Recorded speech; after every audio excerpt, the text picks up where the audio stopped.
Well, good evening, everyone, and welcome to the 37th meeting of the 145th Council of the Corporation of the City of St. Thomas.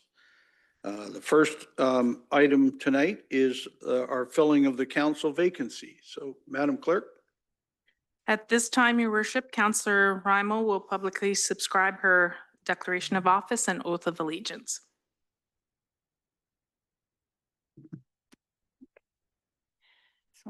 I, Joan Raimo, having been appointed to the office of councillor in the city of St. Thomas, do solemnly promise and declare that I will truly, fully, and faithfully and impartially exercise this office to the best of my knowledge and ability.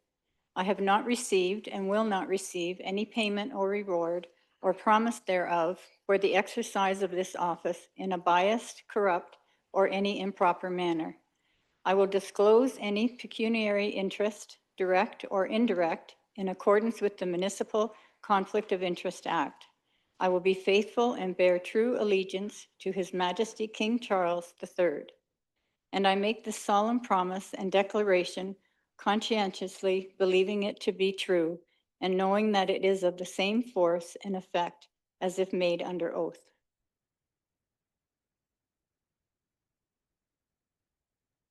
Thank you, Joan. Thank you, Councillor Raimo. It's great to have you back. You were a huge part of this council for many years, and we're happy that you've asked to join us to finish this term of council. So thank you.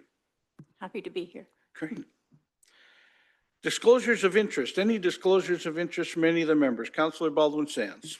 Thank you. There is an item on the agenda, PD 68-25, which I declare a pecuniary interest as it is a close family member. Okay. Minutes. I have a motion that the minutes of the meeting held on December the 1st, 2025 be confirmed. Moved by Councillor Baldwin-Sands, seconded by Councillor Taylor. Questions or comments? Seeing none, all in favor? Any opposed? Carried.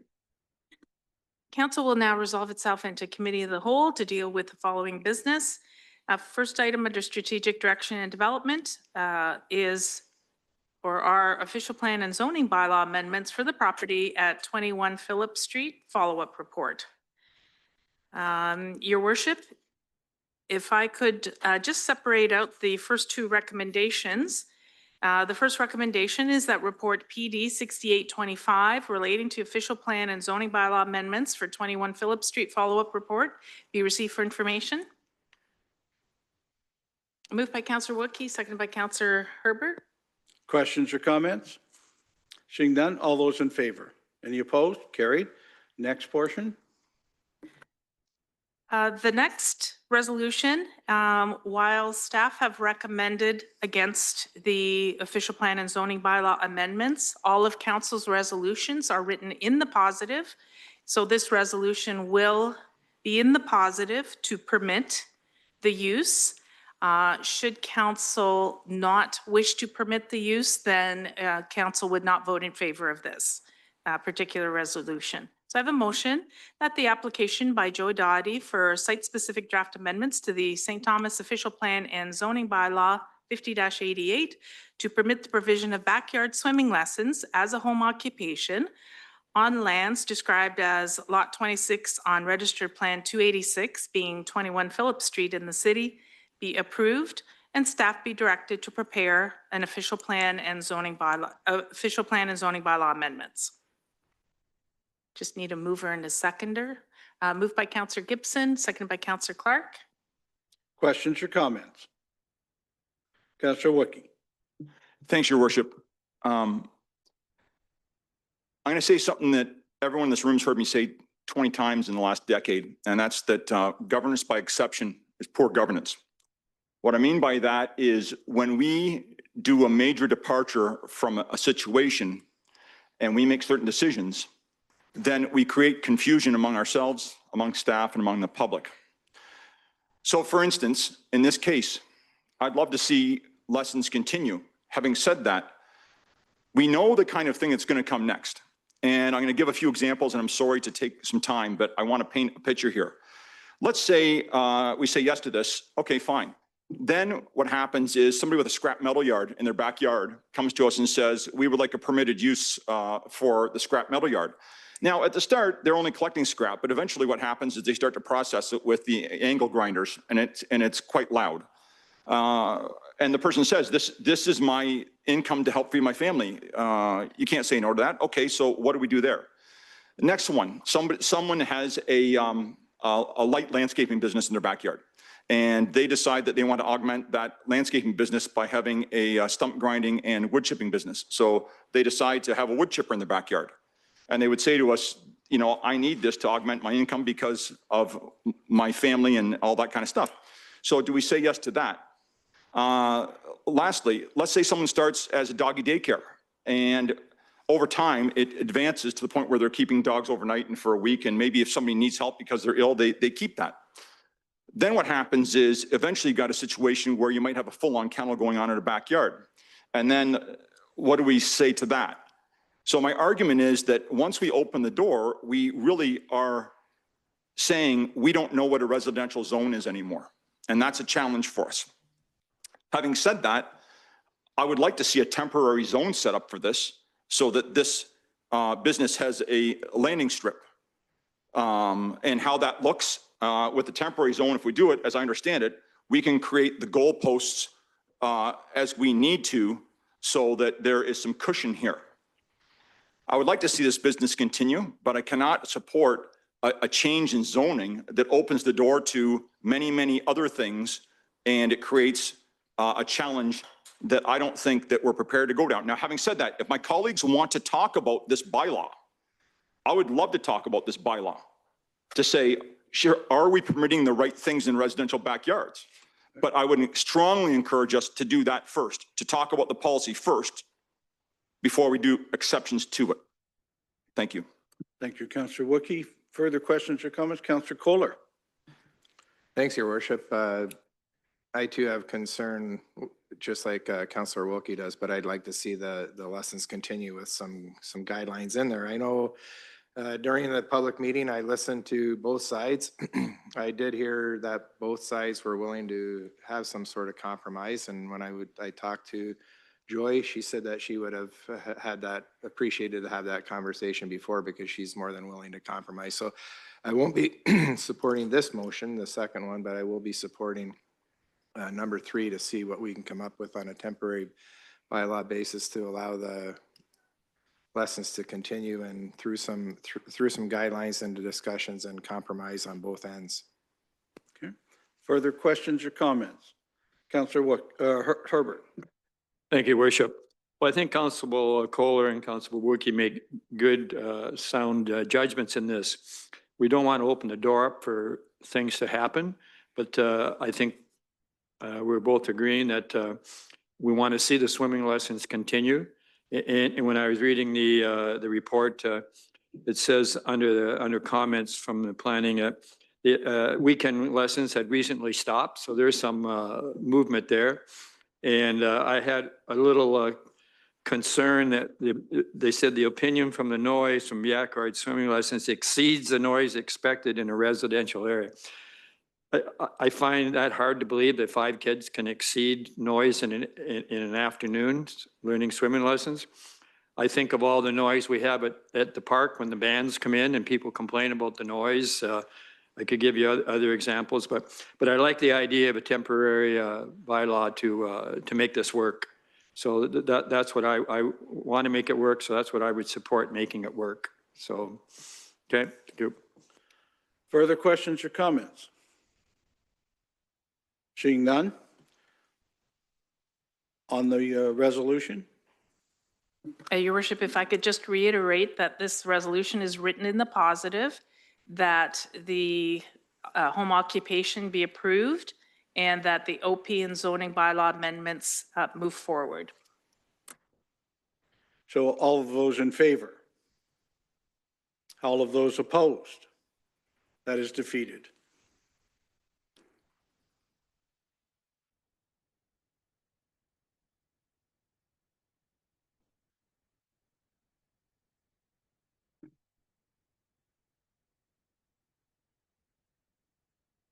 Now you got to ask Lou. Sure. Go ahead, City Manager. Through your worship, I heard an indication from the members that they were interested in potentially moving forward with a temporary option here. So is there a mover wishing to advance that resolution? And I guess I can refer to our director to see how that would look, the temporary zoning. Yep, through your worship, I can start, and if I miss anything, Michelle can fill in. But what for a temporary use bylaw, we'd have to bring something back, something for council to consider. We'd have the parameters of what that would look like, and it would give us an opportunity to go through some of the comments that we received from neighbors who had concerns, and also have some discussions with the applicant as well. So Mr. Director, sorry, City Manager, you go ahead. Yes, in this case, we would recommend that council advance a recommendation or a resolution to direct staff to prepare that report. The report says not direct staff, so we'd be looking for you to direct staff. So the report would then be, or the answer would then be in the positive. We're asking the staff to go ahead and prepare the report. Okay. Questions or comments? Councillor Herbert? Thank you, worship. So Director Toulouse, so when you prepare this report, are you dealing your side only, or do you deal with Ms. Dottie? Get together and see if you can come to a middle road, because we all agree. I mean, that was a tough motion that we all voted on, but we voted on the fact we want a temporary resolution to it, so. So through you, your worship, we would reach out to Ms. Dottie to see her preference for inclusions in the temporary zone, and we would balance that with a lot of the public comments that we've received to come up with a staff recommendation. So the report that would come forward would bring forward a recommendation based on our professional planning analysis of what what could be included in the temporary use zone. But it would present a balanced perspective, like the feedback received from both Ms. Dottie and also through the public comments that we heard. Okay. Councillor Kohler? Thanks, Your Worship. I don't know if this will hurt or help, but I know from the public meeting, I think the compromise that the neighbors or the neighbor that spoke to it was an earlier stop. Obviously, the weekends to remain closed from the Friday, Saturday, Sunday, which I think they were happy with. And then they were also talking about earlier stoppage in the evening. And I know when I talked to Ms. Dottie, she had said that 6 o'clock would be fine with her if she would, stop it at that. So hopefully that's something that's agreeable to the neighbors. I'm not sure what time they actually went to now. I think 7 or 7:30, but if it was stopped at the 6, and I know that Ms. Dottie had said that she'd be open to that, but I think that'd be a start anyways. The earlier stop in the evening, weekends still remain off limits, and if we go from there, but at least that's what I think I heard during the public meeting. Madam Clerk, am I still looking for a mover and seconder to send this to staff? Your worship, at this time, Councillor Kohler has moved this motion to direct staff to prepare the report. Councillor Herbert has seconded. Great. That gets us that far. Now I'll take more comment if there is any. Councillor Clark? Thanks, Your Worship. I think going along with Councillor Kohler's comments about time and weekends and things like that, the other issue would be for council to consider how many years. The temporary bylaw is anywhere from, I guess, 6 months to 3 years. So I think that would be part of the discussion as to how long we would see and what the rationale would be for the number of years. Thank you. Okay. Further discussion? Seeing none, all in favor of it? Any opposed? Carried. So we'll wait for the report back from planning. Thank you. Next item for this committee relates to proposed zoning bylaw amendment for the property at 43954 Southdale Line. It's also a follow-up report.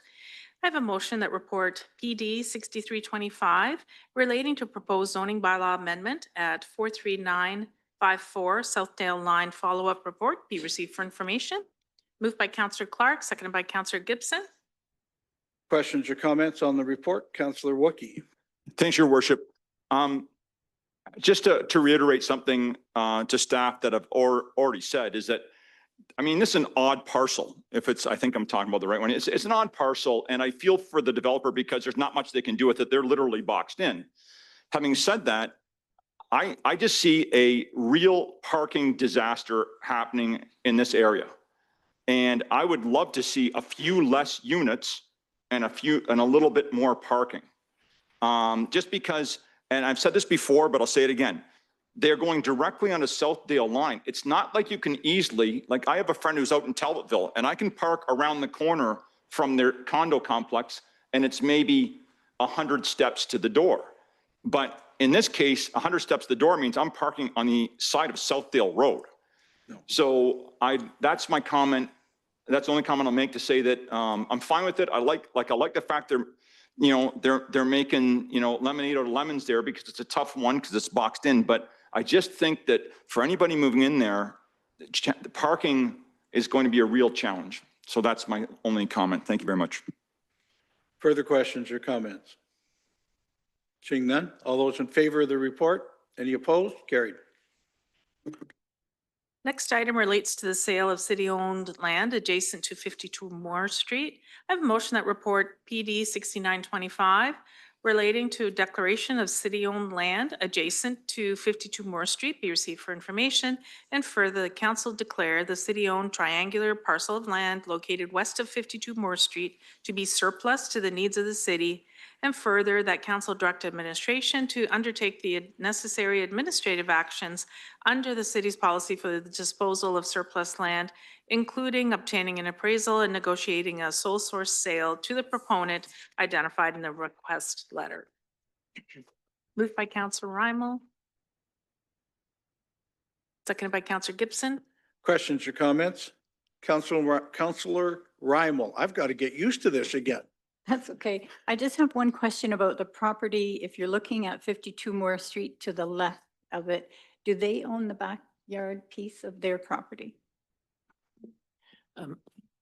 Yeah, through your worship. Yeah. Yeah. No, good question. No, the city owns that portion as well, and that's something that we will likely come back and consider declaring that surplus as well, because the southerly tip of that triangle, really, there's no value to the city for that. So, Thank you. yeah. Further questions or comments? Seeing none, all in favor? Any opposed? Carried. That concludes the items for this committee, unless there are any items from the members. We'll now move on to community engagement and services. First item relates to technical rope rescue. I have a motion that report FD 1425 relating to technical rope rescue and low slope rescue be received for information, and further, council authorize amendments to bylaw 107-2018, being a bylaw to regulate the St. Thomas Fire Department to include rope rescue and low slope rescue. Moved by Councillor Baldwin-Sands, seconded by Councillor Taylor. Questions or comments?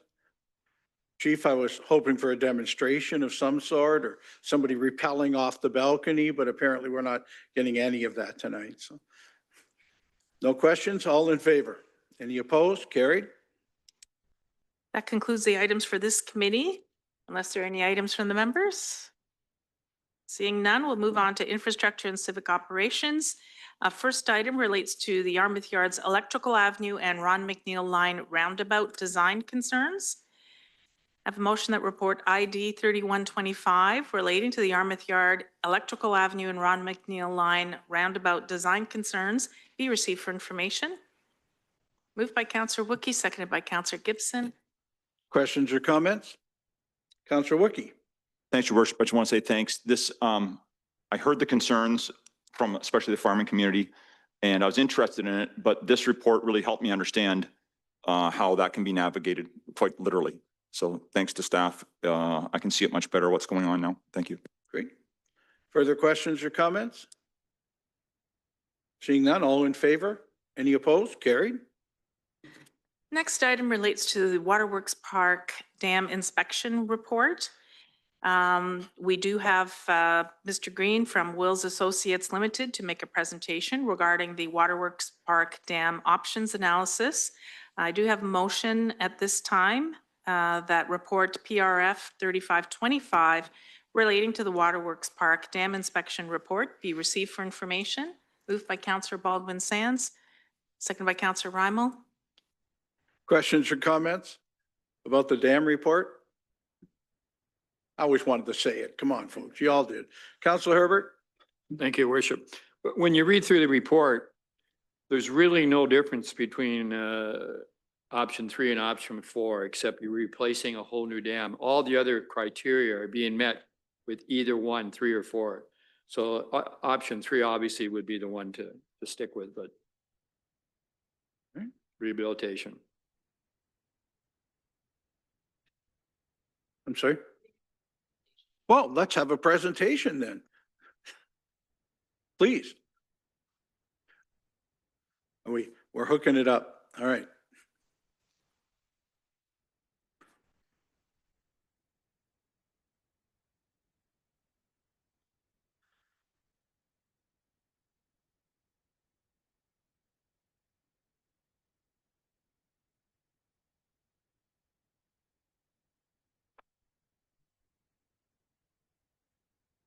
Good evening, everyone. Through Good you, evening. your worship. Thank you for having me here today.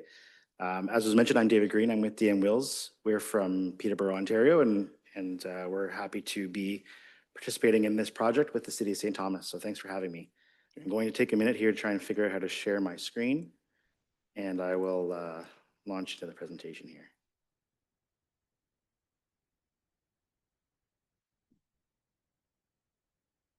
Yep. Perfect. All right.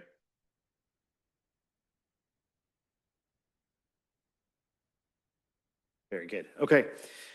I'll skip this. So I got a bit of an overview of the presentation here. So I'll give an introduction on the project. I'll talk about the site location and description, a lot of things you folks will be familiar with. We'll talk about some of the existing conditions at the site, identify the options, go over the cost estimates, talk about the evaluation of options, the selection of the preferred option, and then the implementation of the preferred option, which is the next steps. So as you all know, the Waterworks Park Dam is a city-owned and operated structure. The dam controls the water level and discharge in a section of Kettle Creek downstream of the Dalewood Dam, which is owned by the Kettle Creek Conservation Authority.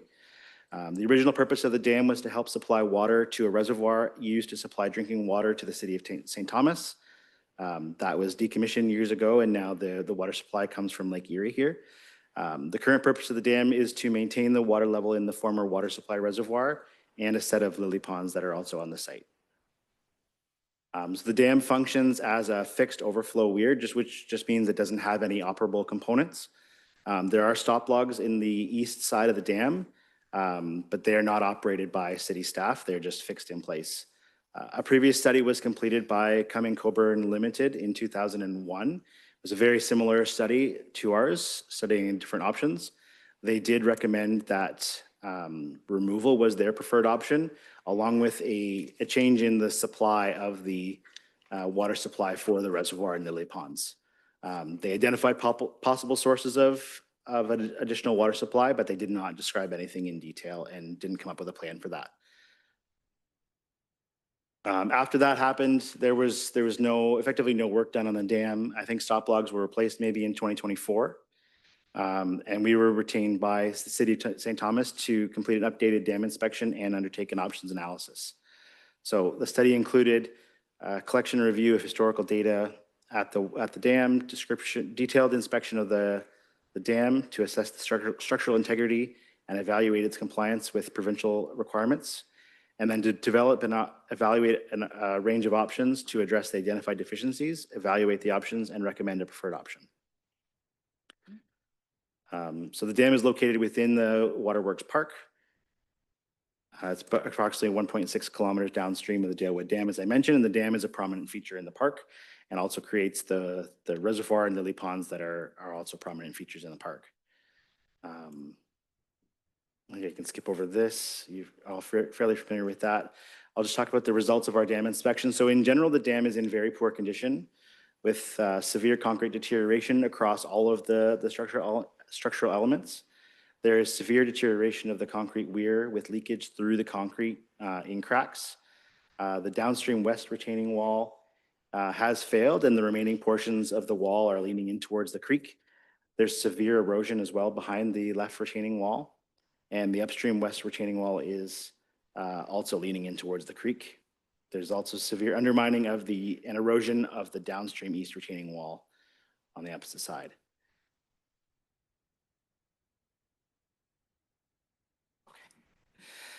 There's some information here about what is a dam safety review. Maybe I'll skip over these portions. If there are questions, we can talk about it. I'll get into talking about the options. So we discussed the options with City of St. Thomas staff. We came up with 4 different options. So option 1 was to do nothing. This effectively maintains the status quo as where we are today. Option 2 was to decommission the dam, which would involve completely removing the dam structure and all of its components down to its foundation and restoring the natural river channel. This would have the effect of draining the river, or the creek, sorry, between this dam and the upper dam. And we would need to restore the river channel in that case. We would also need to find a way to supplement the water supply to the former water treatment reservoir and the lily ponds. In terms of the rehabilitation, this would involve rehabilitating certain sections of the dam. So the weir itself is not, cannot be rehabilitated. The concrete is too far deteriorated to be able to do anything. There's a number of other things we can do just to continue to maintain its serviceability. So burying it in rock is effectively what this rehabilitation option looks at. And then also replacing and repairing some of the concrete walls that are there. And then option 4 is to fully replace the dam, including all of the concrete walls and all the other structures around it.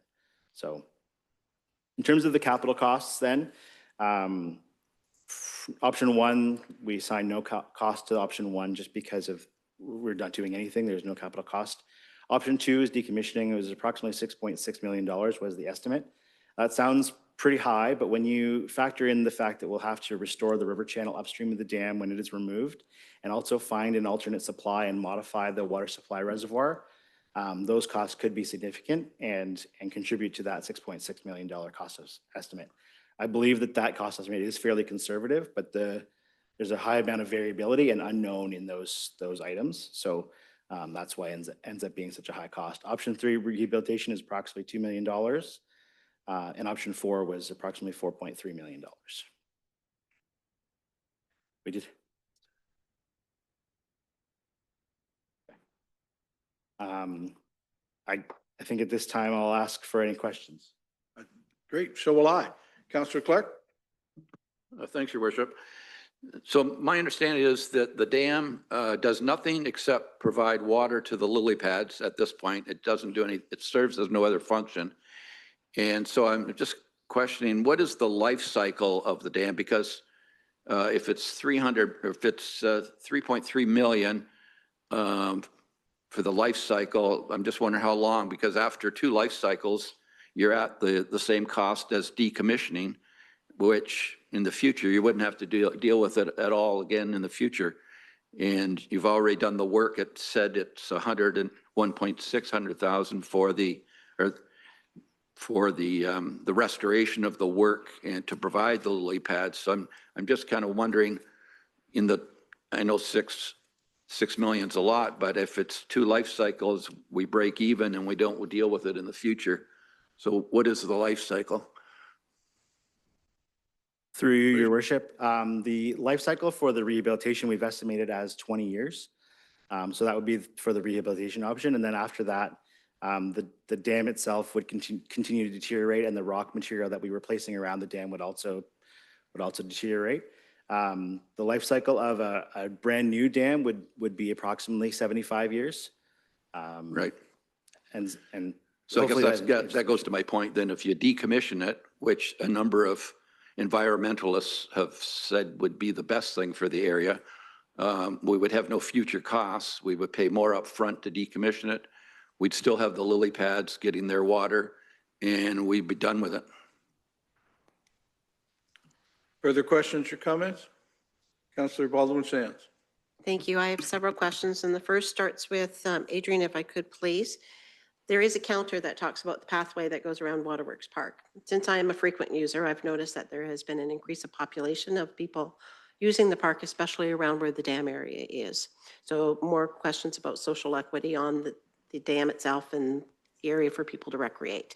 So if that is the case, have you noticed an increase in the number of people that are using the pathways as indicated by the pathway counter on the, located in the Waterworks Park?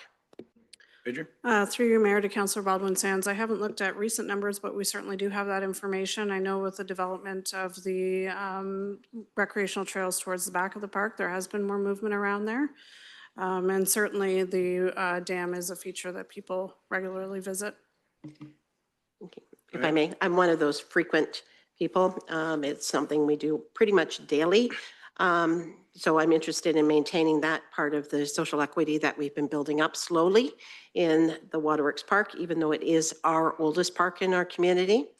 Second question is, there is, as you noted, upstream, the KCCA Dam, which both Councillor Herbert and I sit on that board, and we've been receiving reports on that dam as well. So speaking of those two dams collectively, I guess my question could go to you or could go to the city manager.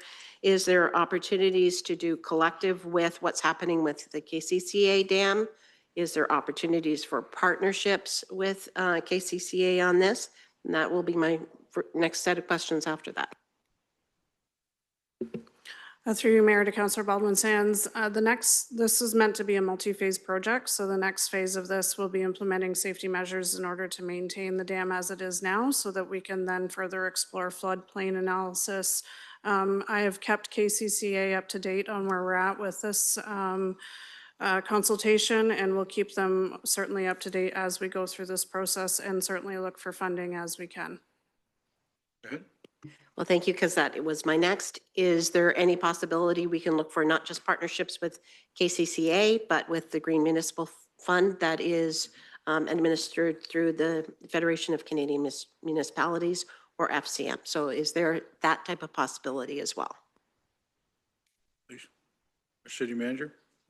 Through your worship to Councillor Baldwin Sands, there is through FCM, there are some grants that are eligible for green municipal funding. However, they are mostly contingent on having the completion of the climate change mitigation strategy, which is underway right now. So our first step is to complete that climate change study and then to seek out these grants. Which they have funded us for. So go ahead, Councillor Baldwin Sands, if you have more. That was it, just that I've personally noticed what is happening down there by my frequent visits and the frequent visits that I do make to the KCCA dam as well. And notice that, yes, there, especially through the freeze and thaw cycles, how much damage there seems to be just from an observer such as myself, how much more damage there seems to be even after the last freeze thaw cycles that we've been seeing in the last month or so. So it is something that is going to be very, very relevant for us as a council moving forward. And thank you. Thank you. Further questions, Councillor Clark? Yeah, I'm just wondering with a number of other municipalities decommissioning their dams, have we reached out to any environmental groups or the Ministry of Natural Resources to get their input as to in the long term what's best for the environment?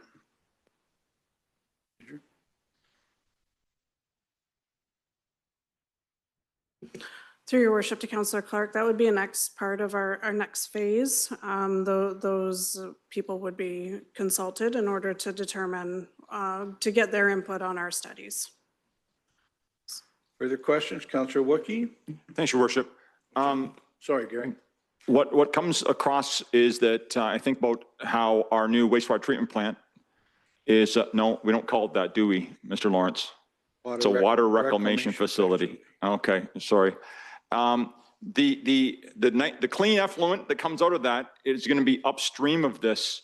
And I'm just want to make sure that both sides understand that, and I don't know what the volume will end up being like, but what would happen if there was a higher volume upstream coming down towards this?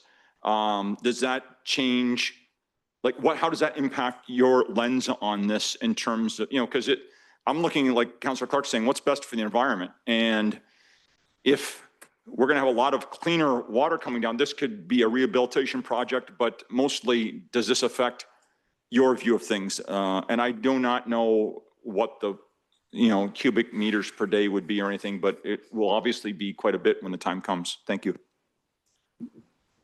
Through you, your worship. Thanks for the question. I'm not familiar with the location of the wastewater treatment plant, I'll call it. But in terms of if the flow was to increase in the creek upstream of the dam, that water would at this moment just flow straight over the dam and it wouldn't have any impact. The inlet to the water supply reservoir is about 100 or so meters upstream of the dam.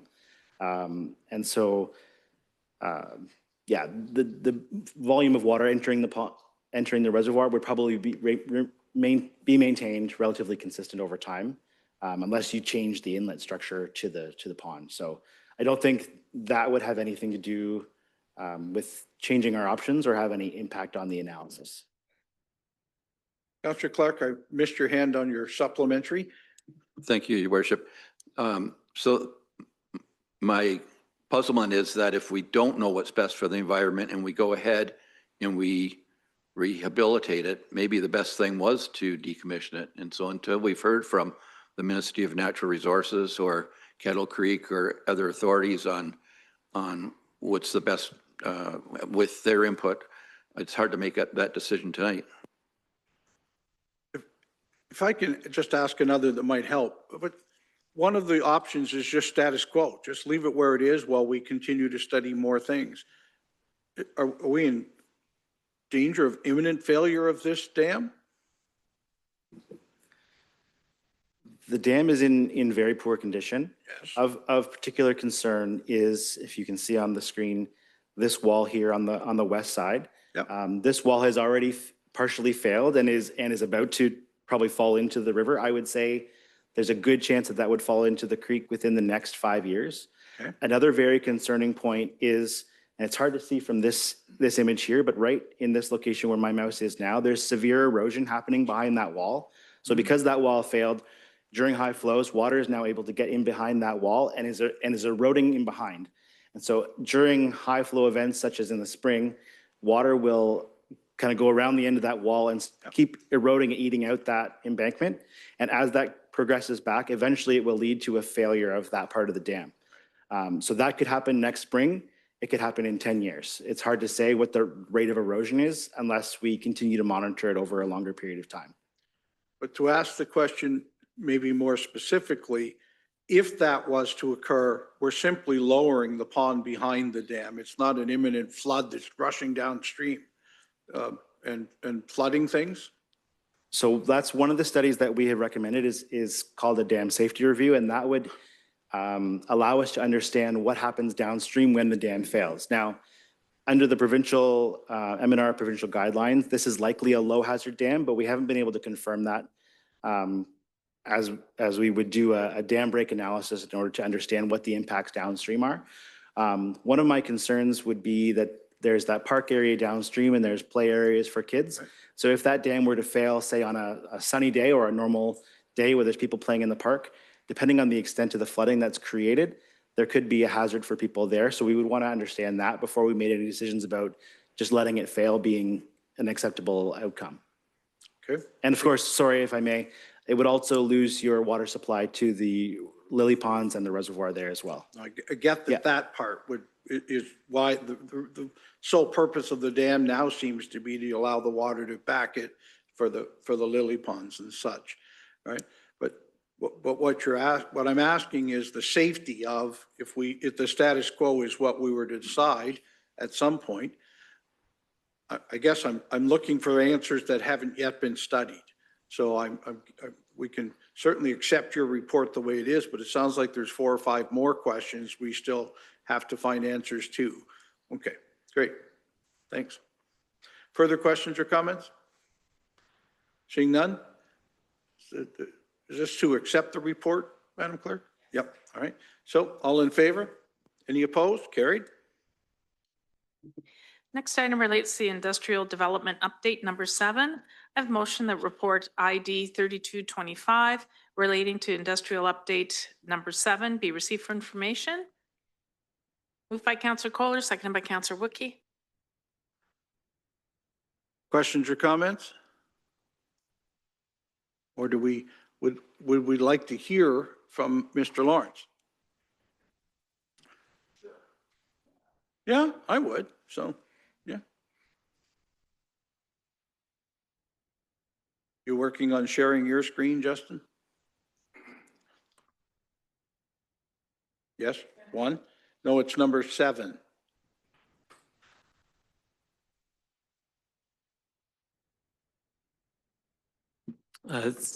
Thank you both.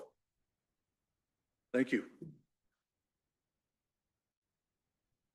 Sorry, I'm just lost my agenda there, finding the spot again.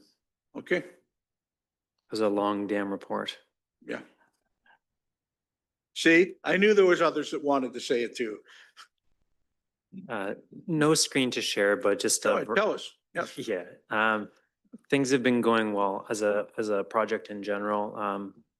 Lots of things being built, risks being mitigated.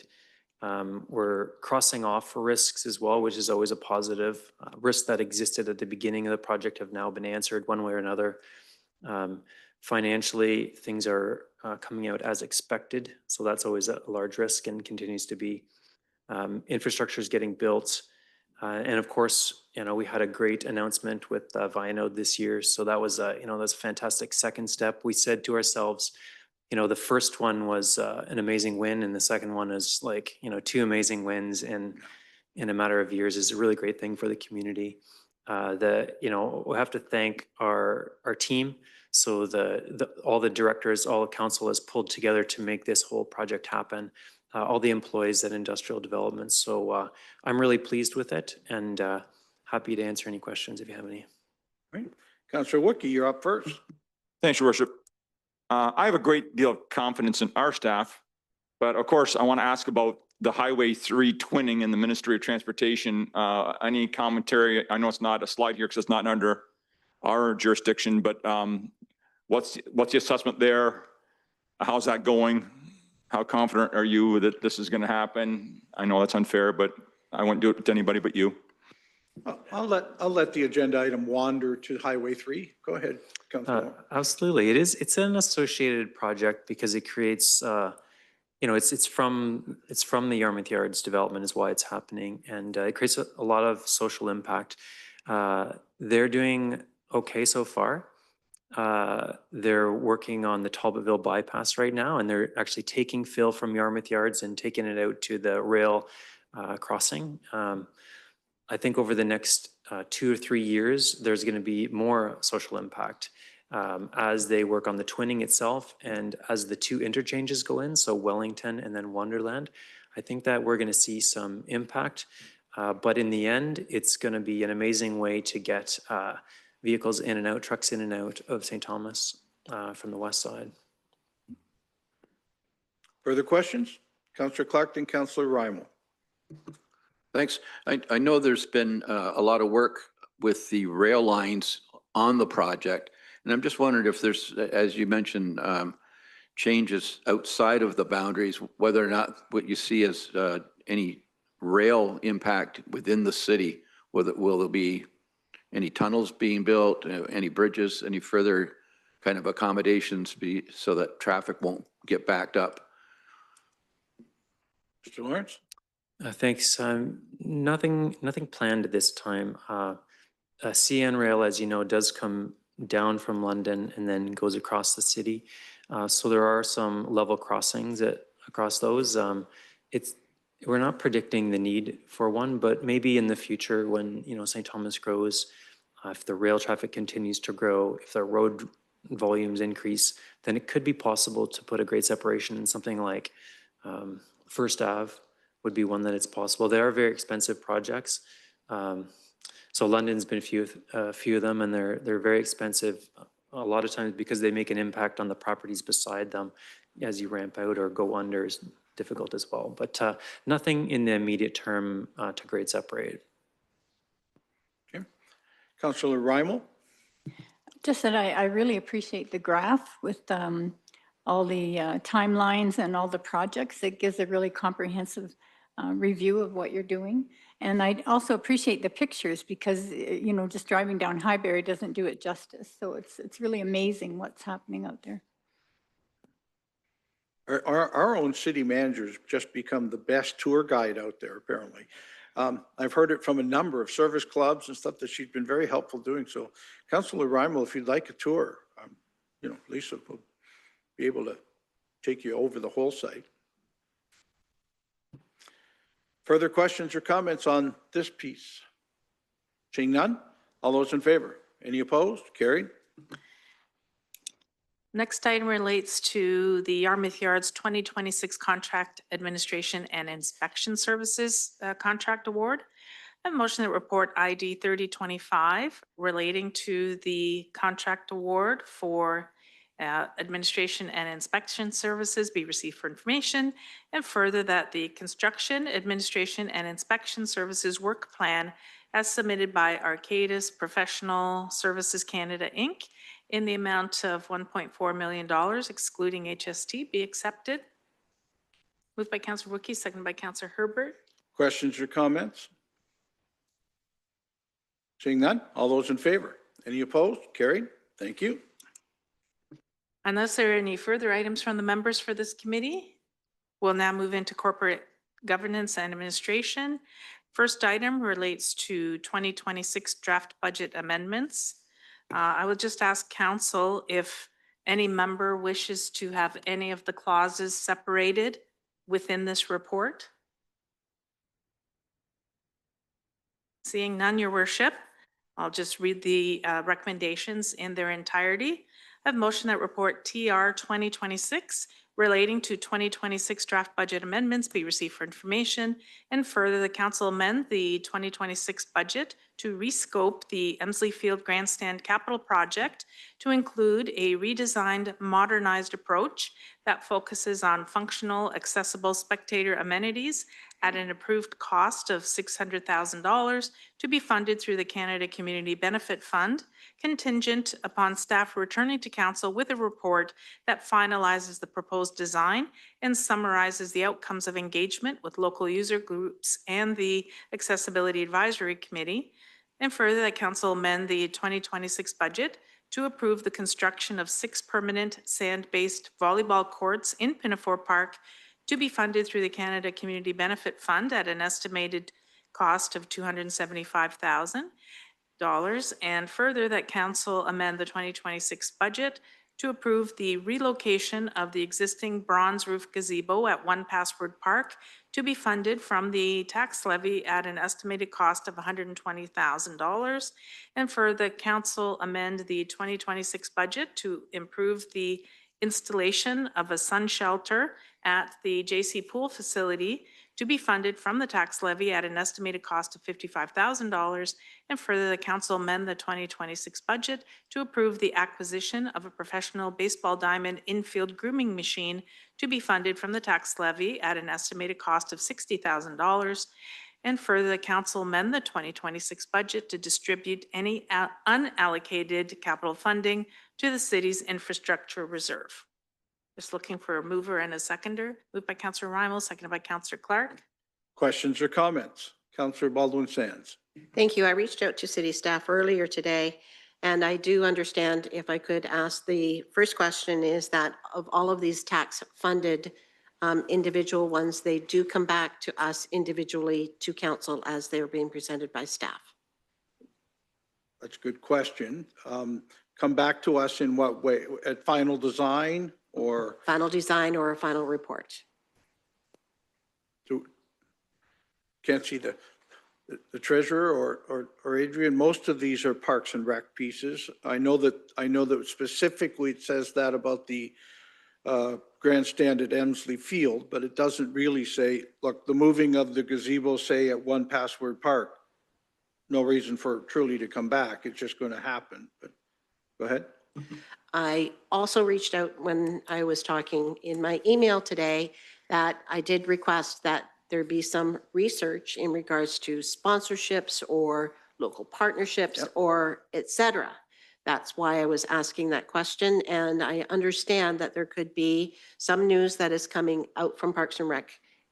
In my response to the email, I did receive a favorable response, and I'm hoping that Adrian Lacey Griffiths will be able to enlighten the rest of council on the same. Thank you. Anything you'd like to share now? Through your worship to council, we have been in conversations with potential donors, but nothing that we can say at this point until projects are confirmed. But we are moving in the right direction, as well as we're working on a citywide sponsorship policy to have in place to make these more formalized agreements. Okay, so love your thought, perfect. I guess what I'm asking though is, we've set limits on these by this budget, right? So they couldn't get done if it was to exceed this, but certainly if a sponsorship came along, it would actually be lowering these numbers. So we'd love to hear that too, so perfect, right? Further questions or comments? Councillor Rymal. I just wanted to mention that I thought Councillor Clark's suggestion to rescope the Emsley Field was excellent. And it's provided so much more, especially too with Emsley Field will, I'm sure, have some kind of sun shelter. And now you're moving the sun shelter in One Password Park to a more central location, and then adding a sun shelter in the JC Pool area. So in respect to climate change, you know, with the weather being so hot, you've got 3 check boxes with that project for the climate change with the sunscreen. So it's Great. excellent. Further questions or comment? Councillor Wookie. Thanks, Your Worship. Of course, what I'm going to talk about is that the trails, those 3 little trails aren't in there. And I ride much like Councillor Baldwin Sands goes to Waterworks, I ride my bicycle through Orchard Park, and I kind of chuckle every time I ride my bike directly through the parking lot, right in the middle of the parking lot. And it's humorously dangerous. When Empire Parkway stubbed right there, it was no big deal because there simply wasn't traffic down there. But now you go right through the middle of the parking lot. So I'm just kind of hoping if we do get some sponsorships and there's some money left over in the piggy bank that we can do a few of those trails. So I would be remiss if I did not mention that. And I know you'd be disappointed, Your Worship, if I did not. Great. You're here to tell me that. Adrian, I know that we have had to look at trails this year in a different way. So as you find any 10 cents, you're going to put some more trails together for us? Sure. Can I also make a comment to Councillor Wilkie's comment about Orchard Park? We've already been in talks with staff about redirecting that. So we're working on that. I'm not sure if we should be making it safer for Councillor Wookie. I guess so, but we can now do rope rescues, so we're okay. Any further questions or comments? Seeing none, all those in favor? Any opposed? Carried. Great work on the 2026 budget, folks. That's 2 pretty good meetings and a lot of work from our new treasurer and all of the team on the leadership side to design a budget that works for our city. So thank you all. Your Worship, that concludes the items for this committee. Council will now reconvene into regular session. I have a motion that the recommendations, directions, and actions of Council and Committee of the Whole, as recorded in the minutes of this date, be confirmed, ratified, and adopted. Moved by Councillor Baldwin Sands, seconded by Councillor Taylor. Questions or comments? Seeing none, all those in favor? Any opposed? Carried. No reports of committees this evening. We now move into petitions and communications. First item is a request for a proclamation and flag raising from the Optimist Club. I have a motion that Council of the City of St. Thomas proclaim February the 5th, 2026 as Optimist Day in the City of St. Thomas, and further that the Optimist flag be flown at City Hall from February the 5th to 12th, 2026. Moved by Councillor Taylor, seconded by Councillor Wookie. Questions or comments? Seeing none, all those in favor? Any opposed? Carried. Next item is a resolution that has been received from the Catfish Creek Conservation Authority regarding further consultation to the proposal to consolidate conservation authorities under Bill 68, Plan to Protect Ontario Act 2025. Also, along the same lines, a letter addressed to the Minister of Environment, Conservation and Parks has been received from the Township of Southwold, also regarding the same proposal to consolidate. The last item under petitions is a letter addressed to Premier Ford from the City of Brantford regarding a province-wide professional activity day in schools on the date of the municipal election. Your Worship, that concludes the items under petitions unless there are any from the members. And we can now move to unfinished business of council. And nothing on the agenda unless there are any items from the members. We'll now move into new business of council.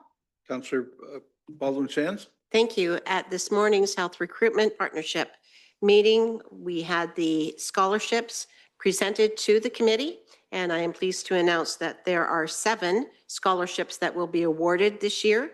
5 are from the City of St. Thomas and 2 are from the town of Elmer. And hopefully I'll be able to provide more information at next Monday's meeting. Thank you. Thank you for sharing that. It's incredible to hear. Councillor Raimel? Councillor Raimel. I'm going to practice it tonight. That's okay. I have 2 things. I'm not sure if I'm in the right spot. Well, I think you are. Yes. Okay. Anyway, in the budget binder, I was concerned on page 17 when it said that 30%, it said the property tax is the city's most flexible source of funding, but it's a very low share for St. Thomas. And I'm just wondering whether it'd be helpful to have from the treasurer, when you look at tax exempt properties, would it be, to look at what does that represent in the city as far as how much is that assessment value that we don't receive? And I'm just wondering, is a tax exempt property for life? Say for example, there's a church and the church is no longer in use and someone buys that and makes that a residential property. Does that get reassessed? How often are these tax exemptions looked at? And I didn't know whether it might be something, would it be helpful to get a report, in the new year, just about what's a tax exemption mean and how does it look for the city? I know we have 4 large cemeteries in the city as well. So it was just a thought. Mr. Treasurer, you'd be okay at bringing back a report at some point with some detail to what Councillor Raimel is asking? Okay. Your worship, as we have just changed out the procedural bylaw, we would require that to be done by resolution. So I have a motion by Councillor Raimel. If I could just have a seconded by Councillor Gibson. Okay. Questions or comments on that? Seeing none, all those in favor of it happening? That's carried. Thank you. Councillor Raimel, you had a second point. One more thing, and I'm not sure where council is as far as, I know when the PowerCo, when we realize the tax benefits, that won't be for a few years, but as far as council having projects, planned, like here's this project we'd like to have when we have more finances. And I'm just wondering where a new long-term care facility is looking on that plan. Currently Valley View is 136 beds. The waiting list is 423, which is huge. And there's 225 employees there. So, when you're thinking of PowerCo coming and Binode coming, having another long-term care facility would certainly provide great employment for partners of whoever's coming in to work in these projects. So having kind of the steps in place to get there or see what we have to do or whether it's possible, might be helpful in part of the strategic planning for going forward. So if I could help with that, that's exactly what I was going to suggest. We already have a very detailed strategic plan going forward. This council over the next year of council will be spending a great deal of time looking at that strategic plan to see where we are on each of the items. And certainly some of them will be targeted for a time when there's a greater tax revenue in our community too. And where else can, as Councillor Baldwin Sands helps us with a lot, where else can we ask for it? Is there a sponsorship opportunity? Is there another government grant part? But to be covered under strategic plan, and I've asked that council be spending a great deal more time looking at its own strategic plan going forward. And we have to yet decide how we'll break that up and what meeting in the month when we'll do that. But you're hitting all the right buttons right from the first day. So thanks, Joan. Anything else on new business? Seeing none? No public notice. We do have a notice of motion. Members have received notice from Councillor Baldwin Sands regarding the proposed consolidation of conservation authorities by the province. That motion will be dealt with at the next council meeting. Next order of business are bylaws. I have a motion that leave be granted to bring in the bylaws, moved by Councillor Herbert. seconded by Counselor Wookey. Questions or comments? Seeing none, all those in favor? Any opposed? Carried. I have a motion by Counselor Herbert, seconded by Counselor Wookey, that the bylaws be now read a first time, referred to council in committee of the whole, and read a second time. Questions or comments? Seeing none, all those in favor? Any opposed? Carried.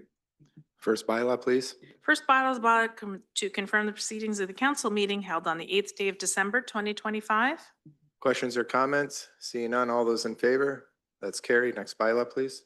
Second bylaw is a bylaw to amend bylaw 50-88, being the zoning bylaw for the city of St. Thomas. This is to permit proposed residential townhouse development at 43954 Southdale Line by Performance Communities Realty, Inc.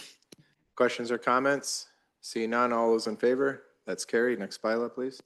Third and final bylaw is a bylaw to authorize the mayor and clerk to execute and affix the seal of the corporation to a certain agreement between the city and the Canadian Union of Public Employees and its local 841.1. This relates to a collective agreement from January 1st, 25 to December 31st, 2028. Questions or comments? Seeing none, all those in favor? That's carried. Worship, I rise and report the successful passing of the three bylaws. Great. I have a motion by Counselor Herbert, seconded by Counselor Wookey, that the report of council and committee of the whole on the three bylaws be received and adopted. The same be read a third time, engrossed by the mayor, engrossed, signed by the mayor and clerk, sealed and numbered. Questions or comments? Seeing none, all those in favor? Any opposed? Carried. No further business this evening, your worship. At this time, I have a motion for adjournment. Moved by Counselor Rymel, seconded by Counselor Gibson. Questions or comments? Seeing none, all those in favor? Any opposed? Carried. Thank you all.